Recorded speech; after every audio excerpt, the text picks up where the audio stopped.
É assim, enquanto está junto, fica junto, casou, separa. Foi o capeta que criou essa frase. Por que aquilo que vai te dar forças para você estar no seu matrimônio é o que vai ser o motivo da separação? Casar, gente, não é par de algemas. Aliança não é corrente. Se fosse, não tinha tanta gente divorciada por aí.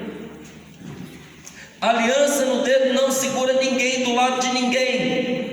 E você ir diante do altar com um monte de gente assistindo também não segura mais ninguém. Casamento não foi feito para prender uma pessoa na outra. O sacramento do matrimônio existe para conferir graça, para dar sabedoria e força, porque Deus sabe que duas pessoas diferentes vivendo juntos para constituir uma família, Ele tem que ajudar. E no sacramento do matrimônio você recebe a força que você não tem.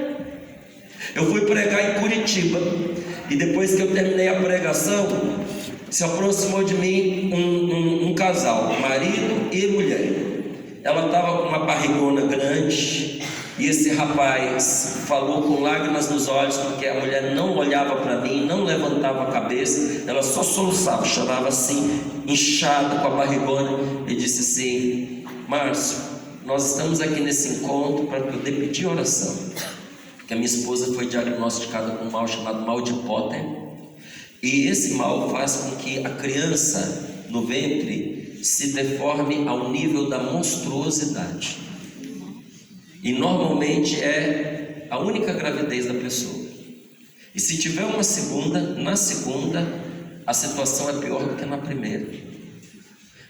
Nosso filho foi diagnosticado com deformidades a tal ponto que o médico nos disse para não chamar de filho, de tão monstruoso que é.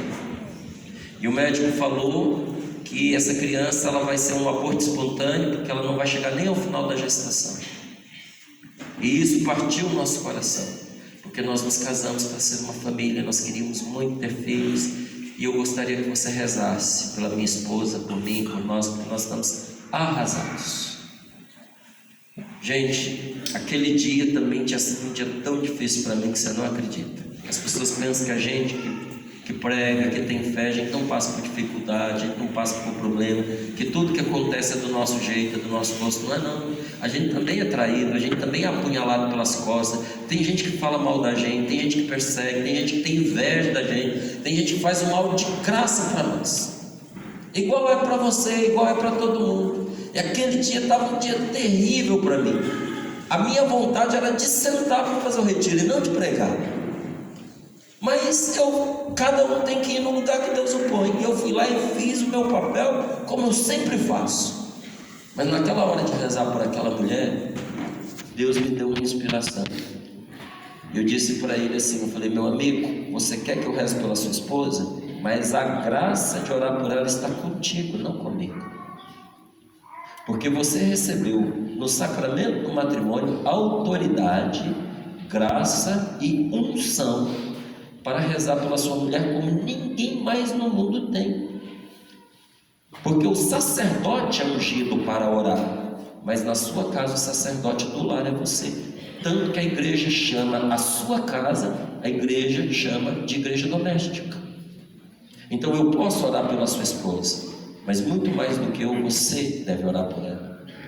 Perguntei se orou, ela falou não. Falei: põe as suas mãos sobre a barriga dela. Peguei as mãos dele, coloquei. Falei: vou te ajudar a rezar por ela. Ajudei ele a conduzir aquele momento de oração. Terminou aquele momento de oração, eu fui para a capela chorar, porque eu estava muito ferido. Foi um dia muito doloroso para mim. Beleza, terminou o encontro, voltei para minha casa. Passados uns 3 anos, eu voltei a Curitiba. Tinha pregado, aí fiz como eu sempre faço, porque o que você está vendo de mim aqui em Itaúna é o que eu sou há mais de 30 anos. Termina a pregação, eu vou ficar com as pessoas, eu vou encontrar, eu vou atender quem quiser. Por causa de os livros para assinar? Não, desde a época que eu não escrevia, eu sempre fiz isso, porque nós estamos aqui para nos encontrar, para a gente estar junto como irmãos. Então eu vou ficar com as pessoas. Aí eu estava lá atendendo, uma pessoa da equipe de organização virou para mim e disse assim: você não pode voltar para o palco sem ouvir que uma pessoa que está aí na fila quer falar para você. Eu falei: não vai dar, a fila está grande, já está dando a hora de eu voltar, a pessoa está lá no final, não vou passar ninguém na frente de ninguém. Ela falou: mas você precisa ouvir a mulher. Eu falei: mas qual a hora? Eu não vou passar lá na frente dos outros de jeito nenhum. Aí ela fala comigo depois, falando: Márcio, você precisa ouvir agora. Eu falei: então vamos fazer o seguinte: a hora que eu terminar aqui na fila e que eu estiver indo para o palco, você fala para ela correr atrás e ir me contando pelo caminho. Foi feito dessa forma. A hora que eu terminei, ela veio e colou em mim e disse assim: você não lembra de mim, né? Eu olhei e falei: não é para você não. Ela falou: então, há 3 anos atrás eu estava aqui junto com meu marido e você rezou por mim, porque eu estava com uma doença na minha gestação. Aí eu lembrei. Eu falei: você é a mulher com o mal de Potter. Ela falou: você lembra então? Eu falei: nós rezamos bem ali naquele cantinho. Ela: você lembra? Como é que você falou que não lembra de mim? Eu falei: porque você estava inchada, com uma barriga desse tamanho, você estava com o rosto deformado de tanto chorar e você não olhava para mim. Ela disse: até disse: você lembra? Eu falei: lembro. Ela falou: então, Márcio, naquele dia eu vim para pedir oração, hoje eu vim trazer o meu milagre para você conhecer. E descobri uma criança perfeitinha e pôs nos meus braços. Meu filho, que os médicos não conseguem explicar como é que aconteceu, porque eu ainda tenho o mal de Potter. Eu não poderia ter uma criança perfeita. E a minha criança está perfeitinha. Eu encontrei essa mulher depois com mais 4 filhos, todos perfeitos.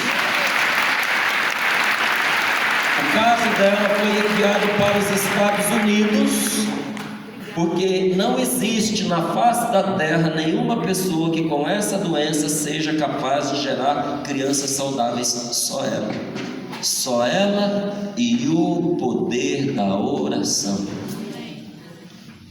Então não diga assim: eu não vou casar porque se casar separa. Quem quer que você pense dessa forma é aquele que sabe a força que tem o matrimônio. A gente não sabe a força que tem o matrimônio, mas o diabo sabe. Um dia eu fui orar. Essas histórias ajudam você? Sim. Um dia eu fui orar por uma mulher que o filho dela foi me buscar. Essa mulher estava realmente endemoniada. Eu cheguei na casa, ela estava à cabeceira da mesa, o marido dela estava em pé, chorando, e os filhos num cantinho, abraçados com medo da mãe. Havia nela uma coisa que dominava a situação e tinha força e conhecimento sobrenaturais. Tanto que quando eu cheguei, isso aconteceu em 1994, eu tinha 19 anos, acabados de fazer. Eu entrei na casa, eu tinha meses que eu estava na Canção Nova. Não tinha programa de rádio, não tinha programa de televisão, não era conhecido de ninguém. Eu entrei na casa, o demônio na mulher disse assim: ninguém mandou chamar você aqui. Você não é da Canção Nova? Vocês são da luz, nós somos das trevas. Aí eu quis imaginar que ela estava num estado de pecado tal que ela acreditasse que ela era das trevas, está na lama, está no pecado. E eu disse assim: não, minha senhora. Disse: me chame senhora, porque eu não sou senhora, nem sou um só, nós somos muitos. Aí eu entendi o que estava acontecendo. Estendi a minha mão sobre ela e comecei um momento de oração. Coisas diferentes aconteceram naquela noite, porque já era noite, e eu vou encurtar a história porque a gente tem pouco tempo. Mas chegou uma altura que aquele demônio não deixava a mulher, já era 8 horas da noite, fazer oração desse tipo na casa dos outros, no escuro, de noite. Não estava gostando nem um pouco disso, estava louco para terminar aquele negócio. E chegou uma altura que eu pensei o seguinte: o que eu faço, meu Deus? Aí eu olhei para a mulher, olhei para o outro lado dela e pensei comigo: pensei, Preste atenção no que eu estou falando. Eu pensei, eu não falei. Eu pensei comigo, os dois são casados, eles são uma só carne. O demônio tomou o corpo, não toma a alma agora. Ele só pode dominar o corpo. Então, se os dois são uma só carne, eu vou pegar o marido, vou pedir para a moça que está aqui comigo, me acompanhando, intercedendo, levar ele lá fora e fazer essa oração de renúncia aqui com ele, porque ele renunciando, de certa forma, atinge a ela. E aí enfraquece a presença desse espírito e ele é obrigado a sair. Eu pensei. Aí eu estava a uma distância, como eu estou daqui na imagem de Dom Bosco, da mulher que estava endemoniada. A moça estava aqui do meu lado. Eu peguei o livrinho, fiz assim, ó. Peguei o livrinho e disse para a moça, aqui, falei, pega o marido dela, leva ele lá fora, faz essa oração aqui com ele. Faz essa oração, foi só o que eu disse. Para você que não acredita, escute que ele me respondeu. O demônio que estava na mulher virou para mim e disse assim: você está pensando o que, moleque? 19 anos. Você está pensando que fazendo a oração de renúncia com ele, eu saio dela? Você está pensando que os dois são casados? Você acha que os dois são uma só carne? Eles não são, não. São casados, não. Alguma vez na sua vida te passou pela cabeça o que eu acabei de contar? Em relação a um afetar o outro, você sabia que o demônio toma a carne e não o espírito da pessoa? Quase ninguém sabe disso porque não estuda, e aquela mulher não sabia, mas o espírito diabólico que estava nela sabia, e ele virou para mim e disse: eles não são casados na igreja. Aí eu virei para o homem e disse: infelizmente, a oração termina aqui. Porque tem uma palavra que diz, meu amigo, que quando você expulsa essas coisas da pessoa, se a pessoa não muda, não se converte, ele vaga e volta com outros piores do que ele, e a situação da pessoa fica desgraçada. Eu não posso continuar a oração. O homem correu na frente da porta e disse: daqui na minha casa você não sai. Eu não vou dormir com isso aqui em casa. Ou sai os dois ou não sai ninguém. Você só sai daqui depois de sair dela. Eu falei: eu não posso, meu senhor, eu não posso. Ele falou: Márcio, você pode. Eu falei: o senhor não ouviu o que essa coisa disse? Eu falei: quem é que está ali? A sua mulher? Ele falou: não. Eu falei: quem que está? Ele falou: por favor, Márcio, não me faça dizer quem é. Eu sei quem é. Eu falei: Deus nunca te acusou. Olha quem te acusa. Ele é o acusador. Mas com essa sua condição eu não posso. Aí ele falou assim: eu juro diante de Deus que amanhã eu vou com ela lá na igreja Nossa Senhora da Piedade, em Queluz, e falo com o Padre de Tim, eu caso com ela amanhã. Eu dou a minha palavra, Deus é minha testemunha. Eu caso com ela amanhã se depender de mim. Mas se o padre não me casar amanhã, assim que o padre me disser tal dia, naquele dia eu caso. Eu assumo esse compromisso. Aí eu falei: então tá bom. Fui continuar a oração. A coisa na mulher disse assim: então agora você recebe sacramentos pela metade? Como é que ele vai receber o sacramento do matrimônio se ele não acredita na Eucaristia?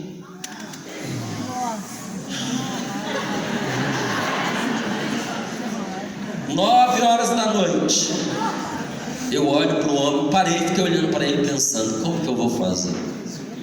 Falei: eu tenho que ser breve. Falei: meu senhor, preste atenção na pergunta que eu vou lhe fazer.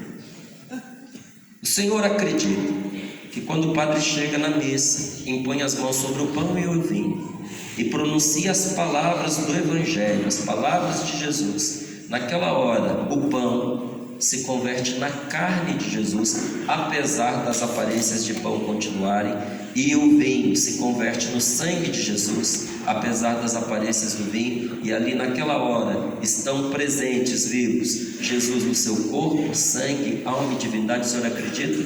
Aí sabe qual foi a resposta dele para mim? Diante das atuais circunstâncias, eu sou obrigado a dizer que sim. Eu falei: meu Deus, que raiva, que a resposta é que raiva que eu fiquei daquele homem, você não acredita? Mas aquela resposta servia. Quando terminou a oração e a libertação dela aconteceu, eu puxei lá para fora e perguntei para ele: que diabo de resposta foi aquela? Ele era evangélico. Por isso ele não acreditava, até aquele dia. Há uma força divina na Eucaristia, porque Jesus está ali. Há uma força no sacramento do matrimônio, porque no sacramento Jesus age. E você que tem dúvidas, eu te pergunto, se você duvida da presença de Jesus na Eucaristia, os satanistas não duvidam, porque há satanistas que invadem a igreja católica para roubar a Eucaristia, para profanar a Eucaristia. Não a profanariam se ela